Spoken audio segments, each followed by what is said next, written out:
Hello everybody, it's Tim here again, here another movie review, this time for Smile 2. They should have called it Smile 2, aka More Smiling or Still Smiling.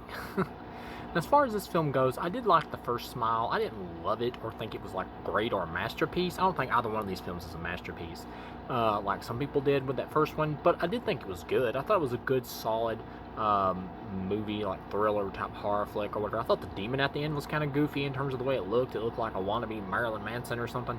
Here, when you see the demon at the end, it looks creepier. They kind of fixed the design. It looks creepier. It looks more like a monstrous like creature or whatever. They must have heard the feedback on how it looked goofy, and they changed it up here, which I appreciate. You know, if you got flaws, you listen to the feedback, fix it. You know.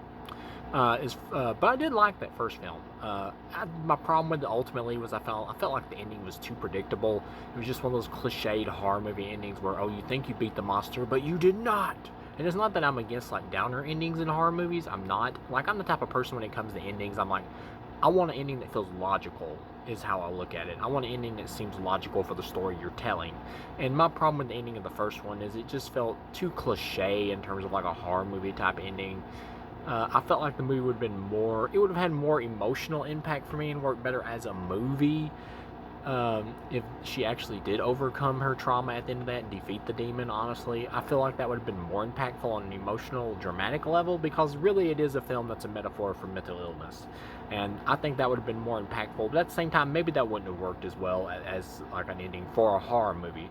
Maybe that's why I'm kind of in the I'm more in the minority about the first film's ending, for because a lot of people love it. Maybe the reason I'm in the minority on that is because a lot of people, they do want just like a typical horror movie type ending for a horror movie. They do. They don't want it to try to be, you know, be more epic or work better as a movie. They just want like a final scare. That's what they would prefer. Me, I focus more on writing and I focus directly on acting and writing when it comes to movies. So that bothered me because I didn't. It just didn't feel. It felt out of place. It felt like you got this interesting story that, yes, is kind of a typical horror movie, but at the same time it is a metaphor for mental illness, and it has potential to be much more interesting and much more impactful if it goes full force with that by the end. And then it just winds up being just another horror movie, and that was kind of my problem with that ending. Going into this one, I'll say this would be a 4 out of 4. I actually like this better than the first movie. It's not perfect, it's not a masterpiece, it's not an awesome flick, but I thought this was a great, better, more fun version of the first movie, basically, because that's what this is. And most sequels, they pretty much worry about how can we do the same thing but different. And here it is mostly the same thing as the first film, and that does hurt it a little. Like, I did feel that while watching it. I was like, kind of the same thing here, but at the same time they're having more fun with it.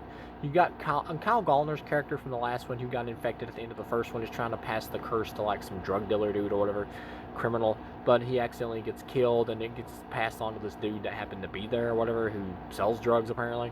And then he, I will say that was kind of disappointing to me. Like, I enjoyed like Kyle Gallner being a cop or whatever and trying to pass it on to like a criminal. That was kind of cool. Almost would have liked to have seen that movie for part of the first act of this, because it was kind of a repeat of the first film. But this movie is much more fun as it goes along than the first film is. They do much more, they have much more fun with the concept of the smile demon and all that as the movie goes on, which makes this more of a better version of the first flick, really. That's kind of how I feel about it. It's a better, more entertaining version of the first movie. It's almost like they took the idea of the first film, which is like how it's about like mental illness or whatever, and kind of a metaphor for that, and they just said, nah, the hell with that, and let's just have more fun with it. And that's kind of what this feels like to me. You still got like the whole metaphor for trauma or whatever kind of there, but it's more in the back burner. Here it's more about let's have fun with it or whatever, and do some more creepy type horror movie type scenes and shit. And I'd say for the most part it works. This is more of a fun film than that first one. It is longer. It felt longer. I will say this movie is probably too long. It definitely could have been shortened. Naomi Scott plays this chick who's kind of like a take on like a pop star or whatever, kind of like Lady Gaga. They almost could have hired Lady Gaga for this part, but that probably would have been too on the nose. Naomi Scott does a great job in this. This is easily the best performance I've ever seen her give. She's a beautiful woman. She looks better with her clothes on than most women do with their clothes off at times in this movie.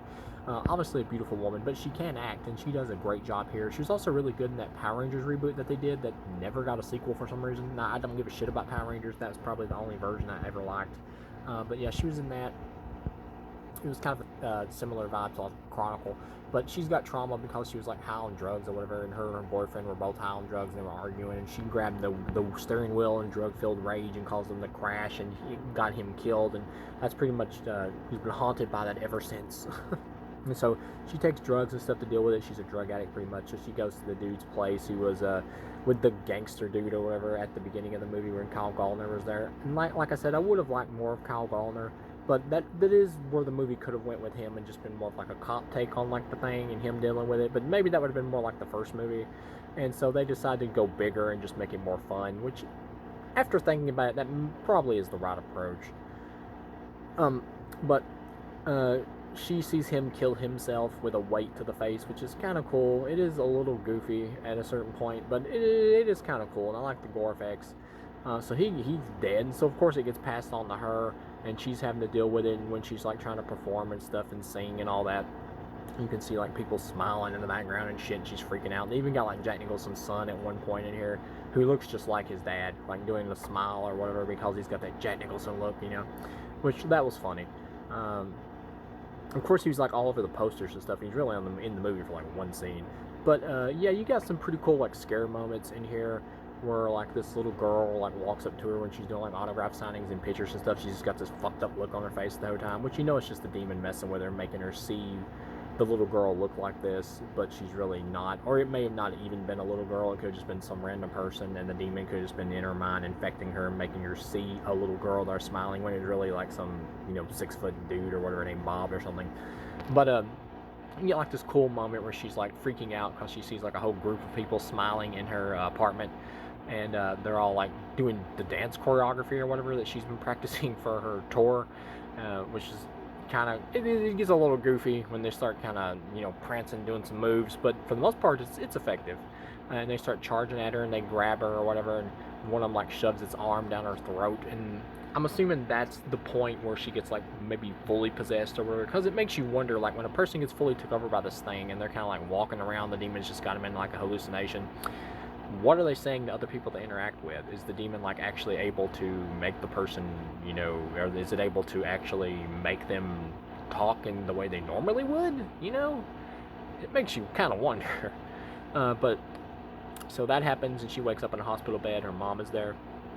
I believe it's her mom, and she like she gets like a piece of mirror shard and like stabs herself in the eye. And of course Naomi Scott realizes no, she actually didn't. She tries to run out of the building or out of the hospital where she's been or whatever, because I guess they assume she probably tried to commit suicide or whatever. So she tries to run out of there, and she runs into like the rest of her people, her producer and everything and all that, who work with her on her tours and stuff, and she's like, fuck the tour, and which I thought was funny, and she runs out of there. I will say this, it did take me a while to start relating to Naomi Scott's character because she is this rich pop star, but the more the movie went on, her performance was so good that it sucked me in, and I really got into it. And there's this dude that she talks to or whatever over the phone who actually has a plausible way to defeat the demon that would work probably if it was done, where he wants to basically use like something to stop her heart, and so if she's dead in a different way or whatever and then gets revived, the demon would have no host to live on, so he would die in between the time before she came back to life. So yeah, it's basically the demon is a leech pretty much, and it's a trickster. It's a leech and a trickster. And so it gets to at the end or whatever, and she decides to take the dude up on his offer, and she gets in a fight with like her old self or whatever that's represented with black hair. That was her more doped up self that caused her boyfriend the wreck or whatever and get killed, even though, well, he was doped up too. But yeah, so she gets in a fight with her own self, and you think she's won and she's gonna inject herself with the syringe or whatever to put herself out so she can, you know, eventually revive and she can defeat the demon. But no, it doesn't work, because come to find out the demon had anticipated all of this, and she's actually getting ready to arrive on a concert performance, and she actually is on her tour, which is like, okay, it's similar to the ending of the first film, which I also didn't like because it's more of a cliche horror ending. Here I don't hate it as bad, because it's kind of predictable because it was already done the first time, but at the same time I'm like, you're pulling the same trick you did in the first movie. Come on, director. I know it's the same, I think it's the same director or same writer or whatever who worked on the first film. I'm like, come on man, you already did this in the first film again. And that was a little much, but it wasn't horrible. It didn't kill the movie or anything for me. And then you get to the end and she like jabs herself in the eye with the microphone and dies on stage after the thing like enters her mouth. So basically the creature has to wear you down till you feel like there's no hope, I guess, and then it's able to completely take you over at that point. But it keeps making me wonder in terms of this things like mythology or whatever, is what if it encounters somebody who never gives up hope? What will it do then? Will it just stay stuck to them? I mean, will it just constantly make them hallucinate because it can never be passed on? I mean, would that be what happens? Or what if somebody like got a hold of the creature or got it in them, and then they just like went and put themselves in like the nut house or something, you know, and just stayed locked in a room 24/7 and just got haunted by the creature, but they were never able to pass it on to anyone else. So it's basically just them and the creature just hanging out all the time, and they're in the cell. I mean, yeah, that could be possible too. So, yeah, it just makes me wonder. Yeah, like what if it was a person who never like gave up hope or never allowed like this creature to mentally break them down? But at the same time, I know they can't do that. This is the second movie in the series. You can't just defeat the creature yet. This is a typical demon type movie at the end of the day. And even though how much fun it is, these movies are still the typical demon type movies. Where what I'm getting at is that they're going to have these downbeat endings because they want to keep these going. And the director or writer, whoever's creator, has already said that he wants to make this like even more. You see how crazy they can get with the premise with each movie and just keep it going. And he's like, I can see indefinite sequels. And I'm like, I don't know about that. Eventually, after a while, if you keep having the same gimmick type ending where it's like, oh, you thought you won a hallucination, pulled a fast one, I'm like, you cannot do that for a third movie. 3 movies in a row, that's just too much. That would be way too much. But at the same time, I get it. You can't just kill the monster off or whatever and make it look weak right now. Eventually, once they get up to like a Smile 4 or Smile 5 or whatever, or some shit, they'll be like, we finally figured out a way to defeat the demon, and they will have somebody that takes it out or whatever. And then after that, they'll wait a while and then do a prequel or something, and then eventually, from where the creature started from, and then after that, eventually they'll do like a reboot or something. That kind of stuff.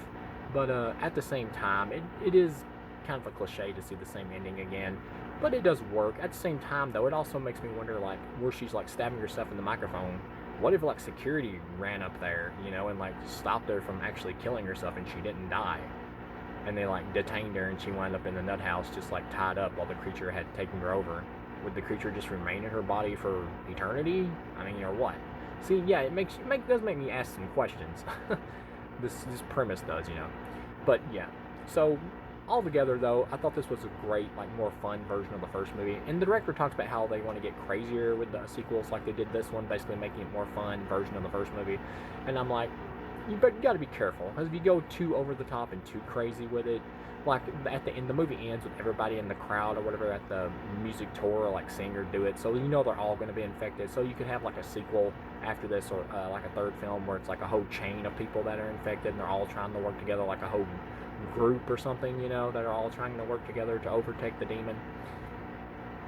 That could work, but at the same time, you got to be careful that you don't get too zany with it. Like, you don't get too cocky on your own success and be like, well, it worked when we made the second one more fun, let's make it even more wild and crazy in this third one. You got to be careful there. And I don't think this idea has the potential to be like a long-running franchise of like 6 or 7 movies. I can't see how that would work. Personally, I think like 3, 4 Smile movies at the most would be enough. That's just me. But overall, I really enjoyed this movie. I'd give it a 4 out of 4. I thought it was a great film, a great, more fun version of the first one. And Naomi Scott is awesome in this in terms of performance. And thank you guys for watching, and I'll see you again.